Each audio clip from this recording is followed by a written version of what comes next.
What is up, Illini Nation? This is the Armchair Illini Podcast. I'm your host, Austin Berkland, alongside Alex Chi, the owner of Armchair Illini. First, we want to hit on our sponsor. The Armchair Illini Podcast is pumped to team up with Campus Inc.'s official Illinois NIL store. Get officially licensed gear from your favorite Illini stars, but be sure to get your Keaton Wagler merch while you can. The last day to get Keaton Illini gear will be June 30th. So act now. Use the code Armchair Illini for 15% off of your order. That's code Armchair Illini for 15% off of your order. It is time to celebrate that man once again. Keaton Wagler got drafted tonight in the NBA draft by the Los Angeles Clippers at pick number 5, the highest draft pick since 2005 when Deron Williams went number 3 overall to the Utah Jazz. And Alex, what are your emotions seeing Keaton Wagler's story just keep getting better and better and better? Yeah, I mean, it was super cool just to see him go through all of that. You saw all 5 Illini assistants alongside Brad Underwood and Adam Fletcher supporting Keaton. You saw his dad, Logan, his mom, Jen. Just a really, really great story, just dating back all the way to last year. And to see the meteoric rise, and Keaton looks like Keaton, right? He's calm, he's poised, he's collected. Didn't really show too much emotion as much as, some of the other NBA draft picks, but that's Keaton in a nutshell. To see him as the first player that was drafted after kind of that top 4. Everyone knew, who the top 4 picks would be, and Caleb Wilson, AJ DeBonsa, Darren Peterson, and Cam Boozer. And for Keaton to be that first guy off the board is super, super cool. So I'm really excited for Keaton, really proud of him. Glad we got to watch him in an Illinois basketball jersey this past year. And I'm really, really excited to see one of our Illini guys in a big market like Los Angeles. We've had Terrence Shannon Jr., Io DeSumo be at Minnesota Timberwolves. Io was in Chicago for a couple years, but they weren't very good. With the Clippers, they're expecting to make the playoffs and be pretty good. So I'm excited to see Keaton in that role and be in the bright lights of Los Angeles. Yeah, I mean, speaking of the fit just a little bit, I mean, it's going to be kind of interesting to see where he kind of fits in. There's a lot of veteran depth on this team alongside some younger players. I mean, Darius Garland, Chris Dunn, Kawhi Leonard, Derek Jones Jr., and Brooke Lopez are kind of the predicted starters before free agency gets going. And Keaton Walker could play a little shooting guard instead of Chris Dunn. I think he's a better athlete. He's a better prospect than what Chris Dunn is as an older player now. So I think he could slide in there alongside Darius Garland at point guard or spell Darius Garland at the point. So there is a lot of different ways that Keaton can make some hay on this LA Clippers roster. So what are your kind of expectations, I guess, as Keaton Wagler, the NBA rookie, Alex? I think it's going to take him some time. Obviously, we all said that at the beginning of this year because we saw his physical stature and look just how good he turned out. But I do think it's going to take some time. I mean, Keaton's just 19 years old. His frame is still developing. And I think if you're asking him to be kind of the savior superstar of the franchise at year 1, it's kind of impossible. You look at the rookie season that Jeremiah Fears had in New Orleans. Different team because New Orleans isn't very good. They had a lot of injuries, but Jeremiah Fears started off, averaging about 10 points a game. He was coming off the bench, playing behind Zion Williamson, Trey Murphy, all those guys down in New Orleans. And then by the end of the season, once the season was washed away, Jeremiah Fears is playing 30 plus minutes a night. I think he averaged like 28 points in his last month of the season, and he was just completely balling. So that's the kind of trajectory that I hope to see for Keaton. Will he spend some time in the G League? Maybe we'll see. Because, like you said, the Clippers have a lot of veteran presence, but I think that's the expectation: is can he play alongside Darius Garland? Is there a fit there? Theoretically, it all works, and I think that's why the Clippers drafted him over Darius Acuff, Michael Brown Jr., Kingston Flemings, just because Keaton has the best, combo guard potential, if you will. He can play on the ball in spell of Darius, or he can play alongside Darius. And I think having guys like Kawhi Leonard, Benedict Mathurin, Brooke Lopez, all those guys in the front court, if you will, gives Keaton a lot of opportunity to do what he can. And I think he was actually a really, really good spot up shooter. I think he made over 40% of just his catch and shoot threes. So you didn't see that much of it because he had the ball in his hand so much at Illinois. But I'm really excited to see that part of his game where he's catch and shoot. I think he could be a really, really efficient shooter in the Clippers offense. Yeah, I mean, you think back to that Iowa play where he shook the defender completely out of his shoes and made that spot up shot. That reminded me a lot of Tyrese Halliburton. I know a lot of NBA draft experts have said that Tyrese Halliburton is kind of the comp for him. Doesn't necessarily mean he's going to be that all pro level like Tyrese Halliburton. Doesn't mean he will go to an NBA finals like Tyrese Halliburton, but that's the kind of player fit that the Clippers saw with him. And when Andre Stojakovic had the ball, there was opportunities for Keaton to be that off the ball kind of player, and a lot of these other guys were just so ball dominant that I think a lot of NBA guys were like, can they play whenever the ball's not in their hands? And I definitely think that Andre Stojakovic has kind of helped. Keaton Wagler with his draft spot. So I think that's another way to look at it from the Illini side of things. But let's kind of dig into what this Brad Underwood era has kind of looked like, Alex, with Io DeSumo getting drafted in the second round in 2021, and then Terrence Shannon Jr., first round draft pick by the Timberwolves in 2024, and then back to back picks in 2025 with Will Riley going to Washington, and then Kasparas Yakuchonis going to the Miami Heat, which he just got traded to the Milwaukee Bucks. So now Keaton Wagler, number 5 pick in the NBA draft. This Brad Underwood era has been just absolutely phenomenal in terms of NBA draft talent, and I can't get over it, Alex. Yeah, I completely agree. I mean, the past 3 years, we're closely watching not only the NBA draft itself, but the first round of the NBA. We're looking at the lottery picks. You know, KJ and Will Riley had some mock drafts where they were in the lottery too, so we're closely watching the lottery portion of that. And it's not like it's a one and done thing where you think about Rutgers, who had 2 lottery picks, and Dylan Harper and Ace Bailey. This is a consistent thing. And not only that, is they have a pretty good team waiting for them back in Champaign. If you look at David Mirkovic, Andrei Stojakovic, the Avicic twins, etc., there's just a lot of continuity. And Josh Whitman says it with Brett Bielema and sustained success. And I think that Brad Underwood has really, really hit the nail on the head in terms of starting that pipeline to the NBA while also having retention and 4 year guys, program guys. You look at multi-year guys like Coleman Hawkins or David Mirkovic, Tommy Avicic, etc. The list goes on and on. So it's just really, really cool to see. And it's cool to see Illini representation in the NBA.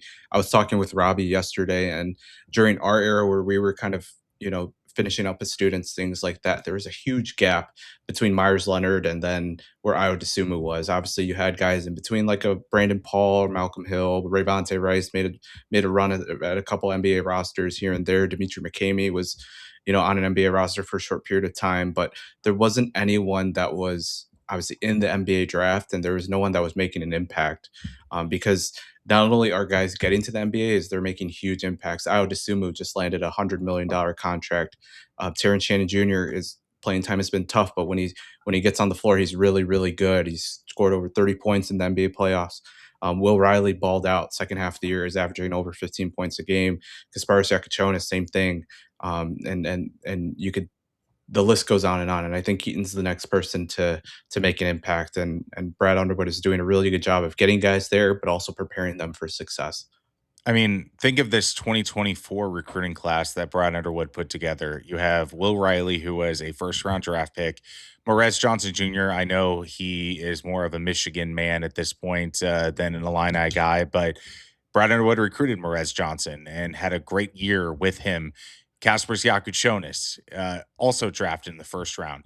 Tomislav Avicic, I don't know if he's first round exactly next year, but I definitely think he will get drafted. Absolutely, he will. And that would leave 4 out of the 5 guys in that class be drafted in the NBA, which is just phenomenal efforts by Brad Underwood to not only evaluate talent, but to bring top tier talent as well in terms of the Will Riley in the high school scene, and then Kasparas Yakuchonis from the European side. So a lot of diversity in these draft picks as well, with Terrence Shannon being a transfer guy, and then Io DeSumo really kicking off the Brad Underwood era with the multi-year high school kind of talent acquisition. So I think Brad Underwood is just a stroke of genius of all the different ways to build a roster, and he's showcasing it this way with a unsung hero in Keaton Wagler, and just I can't get over what Brad Underwood has done to this program. Yeah, completely agree. I mean, if you think about it, just where this program was under John Gross and the end of the Bruce Weber era, it's just really, really cool. And Illinois is nationally relevant. And each year the bar kind of goes higher, right? Because, a couple years ago with Iowa, it's like, oh, great. They finally made an NCAA tournament. They got a guy to the NBA. With Terrence, they got a guy into the first round. They made an Elite Eight, second weekend. Everything's good. Now Keaton's a top five pick. And then the Final Four, you're building on the Final Four. So it just keeps getting better, too. And at the same time, it doesn't look like Illinois is going away anytime soon with what they're bringing back this year. You see what Michigan lost, who is Michigan's considered a favorite in the Big Ten. Obviously, losing three lottery picks. Kudos to Michigan and Dusty May for getting them there. But they lost all those guys, and they lost the coach that brought them there and put it all together. So Illinois is looking pretty good in the Big Ten this year, and they got a very nice young nucleus too, kind of waiting in the backfold too to take over once I call it the post Balkan era. I can't believe more people aren't using that phrase, but it's pretty wild that Illinois is rolling right now, and they're in for 5-star recruits. They're going after guys like Brady Pettigrew, Cole Kelly, who's a high 4-star prospect. Just hard to pick any kind of weakness right now for Brad Underwood in Illinois. Alex, I want you to call your shot. Does Illinois get 4 straight years of first round draft picks? It's a good question because next year's draft is not very good. It's known as one of the weaker ones, at least in a couple years. I know maybe the one with Terrence Shannon Jr. wasn't all that strong as well. But are we talking about total draft picks or just first round draft picks? First round draft picks. So far, we have 3 straight years, like I said, with Will Riley, Kasparis, and Terrence Shannon and Keaton Wagler. Does Illinois get a fourth year of first round draft picks? I would say yes, because the 2027 draft class isn't that great. And I think you got four guys that I think off the top of my head that I would look at and say, hey, these guys have clear potential to be first round draft picks. David Merkovich, you saw a guy like Joshua Jefferson. I hope he got picked, but he's mocked in all these different mock drafts in the first round. This is right now, currently, while this is being reported, we're at like pick 23, 24. I don't think Joshua Jefferson has been picked yet, but you look at a guy like that.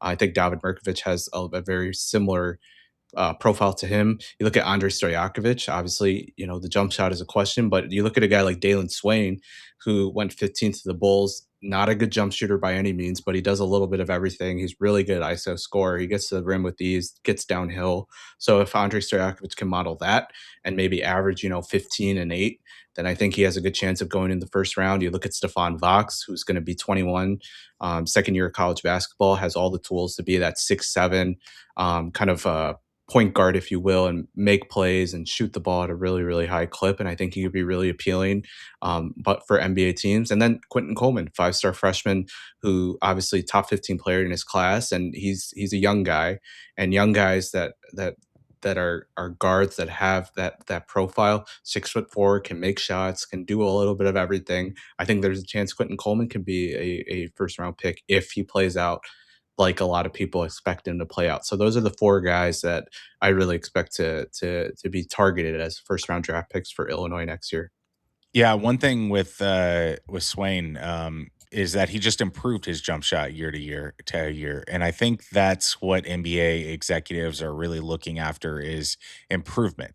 If Andre can showcase even the slightest bit of improvement on that 3-point shot, I think that'll give NBA executives enough hope that he can exceed some expectations again once he's an NBA rookie in G League, in the Summer League, no matter how his career plays out in his rookie year. So I definitely think that Andre will continue that route to be a first round draft pick. And my goodness, we would have 4 straight years of NBA draft picks in the first round for the Illini. So I think that's ultra exciting as well. As of recording, we are in round 1, and Kylan Boswell has not been selected. That's looking like a late second round pick if he is in fact selected. So let's hit on him just a little bit. What are some expectations on what he might be able to do in his rookie year, Alex? Yeah, I think it honestly might be better if he goes undrafted. Just looking at some of the teams that pick between 50 and 60, Chicago Bulls, Washington Wizards, not some very good teams. I think Kyla needs to go on a good team. And I think if he can find, because good teams are looking for specialists, right? When you're a bad team like the Wizards, like the Bulls, you need guys that have upside, and they're not going to, use spots on four-year college players and guys that are kind of pigeonholed into a certain role. Kylan Boswell is going to play a very specific role. He's going to play really good defense. He's going to be a secondary ball creator, and he's going to have to make shots. I mentioned a guy on last night's show, Lou Dort, who went to Arizona State, went undrafted. Obviously, a little bit of a different timeline. He was a one and done prospect, but he went to Arizona State, measured pretty similarly to Kylan Boswell, 6'2" without shoes, stockier build, 220 pounds, didn't shoot the ball well in college, shot about 30%, 31% at Arizona State. But then once he got to the NBA, he really showed that he can guard. And then his shot just slowly got better each year, where he's shooting, close to 39% from three. So I really think that if Kylan can find that situation, bide his time, and show that he's a good defender, then he should be able to get onto the floor as, a 13th guy, 14th guy. And then as the jump shot gets better, I think he could have a shot at the NBA. But if he, gets drafted and he chooses to go to, a Bulls, a Wizards, or the Hornets, or the Sacramento Kings, things like that, Indiana Pacers, stuff like that, I don't know if he'll, get the opportunity that he deserves. Kylan Boswell can clearly affect winning, and I think if he's able to be into a certain role, then he'll have a best hit. That'll be his best shot to get to the NBA. Yeah, absolutely. Defense and rebounding, that's where it starts out in the NBA. That's where you've got to make your presence felt. And look at Terrence Shannon Jr. That's kind of what his beginnings were whenever he was just beginning to get minutes for the Minnesota Timberwolves. He was the guy that rebounded. He had some defensive tenacity, and that created some fast break opportunities for him. And then the offense kind of followed, as we saw in the NBA playoffs. But I know it's a much different situation with Terrence Shannon's athletic ability versus Kylan Boswell's. But looking at this NBA draft night, what else has stuck out to you in terms of the Big Ten, Alex?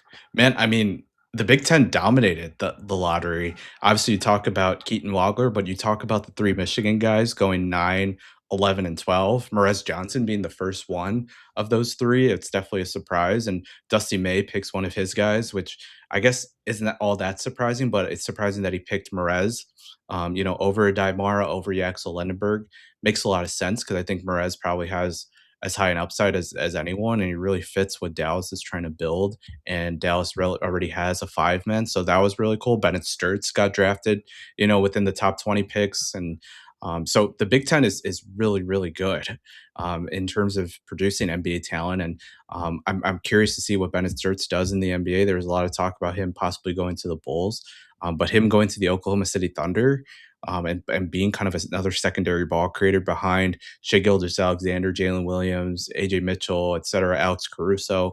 I thought that was pretty interesting. So we'll see how the second round plays out. I'm curious to see once we log off how the rest of the first round kind of goes. I think the last pick was LeBaron Philon to the Sixers, who I thought maybe the Bulls should have taken a look at. But it's just really interesting to see, guys that we've watched for a whole year. And the more I watch college basketball, like the better this kind of draft night experience becomes, because you just get to see their progression throughout the year and see where they kind of line up in the professional basketball world. So I really enjoyed tonight, and it really makes me look forward to the end of this offseason.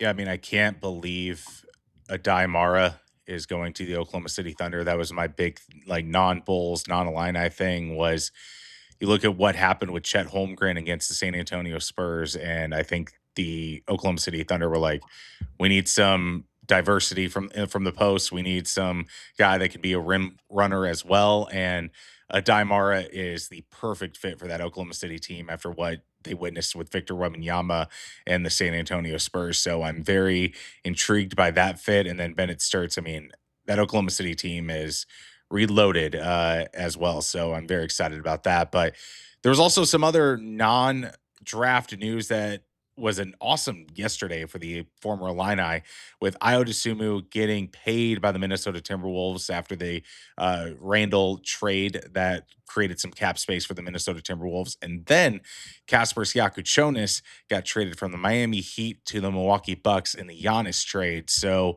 what do you make of those guys making their next moves in their career?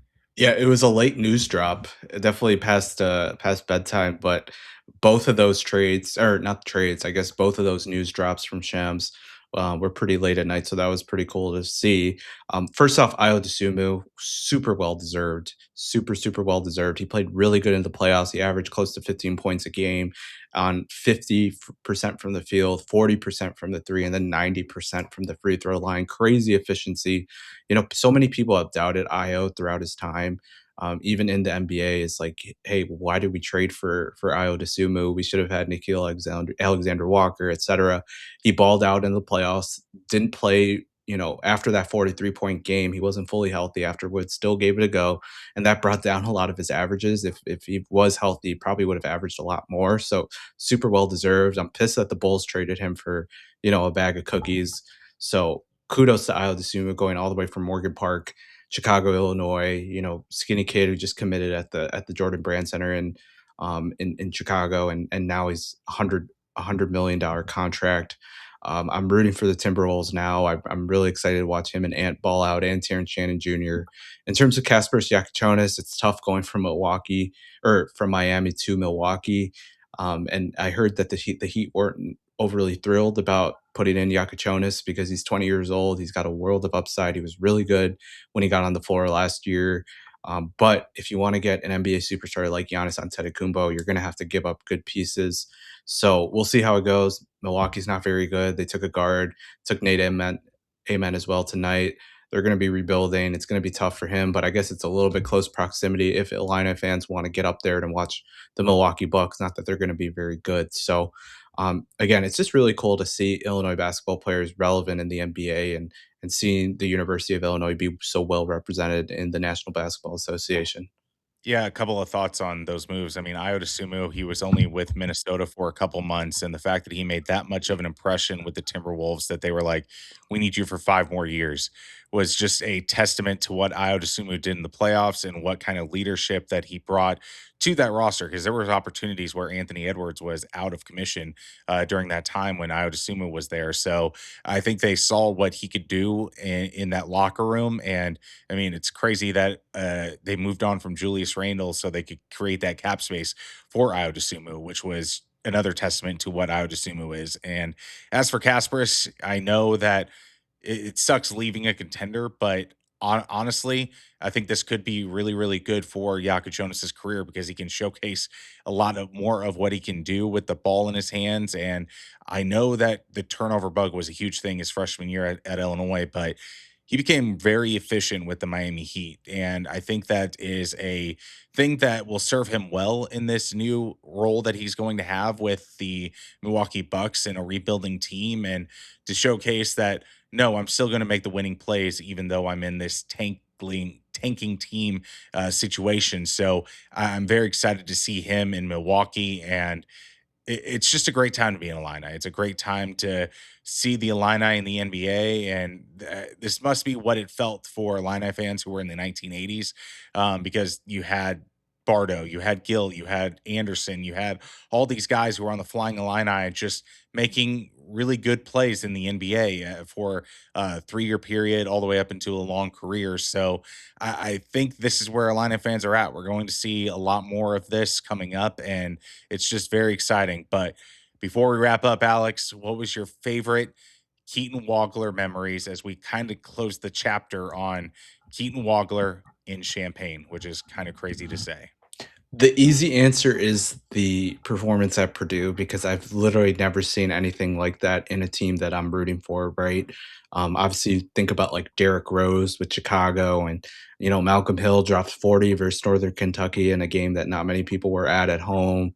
Terrence Shannon Jr., went off at a variety of times, but I've never seen such a performance at such a tough environment like Mackey Arena, and just kept going on and on and on. And he literally willed his team to victory. Another one that I would say is the follow up game versus Nebraska. That was another underrated moment. I think he had like 22, 8 and 5 or some crazy stat line like that, made perfect pass after perfect pass. But then also, I know I'm, rattling off a ton of different memories here when you asked me about one specific one, but the Iowa game, I thought he was just really, really good. Obviously, the step back where he broke the kid's ankles and hit that shot that Penny Hardaway usually does, is also probably my favorite moment, just because I think it was at that moment where you're like, dang, like Keaton's going to be a top 10 pick in the NBA draft. He's really, really good. And Illinois is going to really miss this kid next year because his shot creation is just unbelievable. And he makes all the right plays, like Brad Underwood said time and time again, all the right passes, all the right moves, and all the right shots. So I think the Iowa moment where they beat him in the Elite Eight was one of my favorite moments too. I'm going to go with the Houston game because the first half, his shooting was not where it was typically Keaton Wagler like.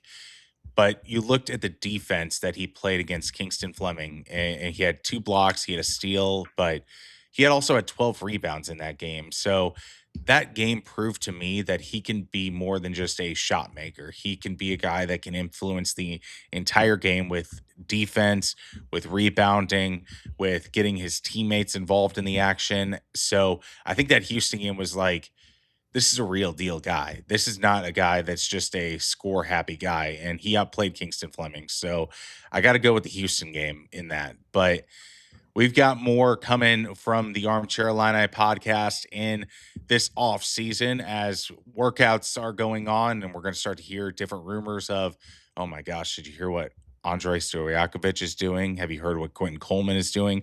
Those kind of rumors are going to start coming out of these practices, and we're going to be there to break it all down. And then we're a month away from football training camp as well. So very exciting time as we get going in this off season. Then Summer League. We're going to see Kylan Boswell and Keaton Wagler in their new next destinations in Summer League. So be on the lookout for that content as well. This has been the Armchair Illini podcast. Alex, I want to thank you for joining me. And what can people expect from the armchairillini.com? Yeah, we're doing a nice little episode over at the Champagne Room with Isaac Ambrose and his show, just kind of reacting to Kylan Boswell. We'll do our own show, hopefully me and you or me and Rob, about Kylan Boswell, Ben Homer Callis. We're looking to get a guest that can talk to us about the Clippers and what Keaton's role would be. So we're definitely going to be doing some NBA draft content for the next week or so. And then obviously football's coming up. They've been killing it on the recruiting trail. We're here to cover that as well. And then summer league. And hopefully by the time we finish covering all of that, we're at football season and September 3rd, where Illinois kicks off versus UAB. We're almost there. It's been a long off season already, and I can't wait for it to be over. This has been the Armchair Illini podcast. Want to thank our sponsor, Campus Inc., the official Illinois NIL store. Remember, the last day to get Keaton Illini gear will be June 30th, and use that code Armchair Illini for 15% off. And I have already pre-ordered my Clippers Keaton Wagler jersey. So to continue my collection of all NBA first round draft picks from the Illini. So I'm going to be broke here in the next few years if this continues. So this has been the Armchair Illini podcast. Once again, thank you, ILL. I like this video and subscribe.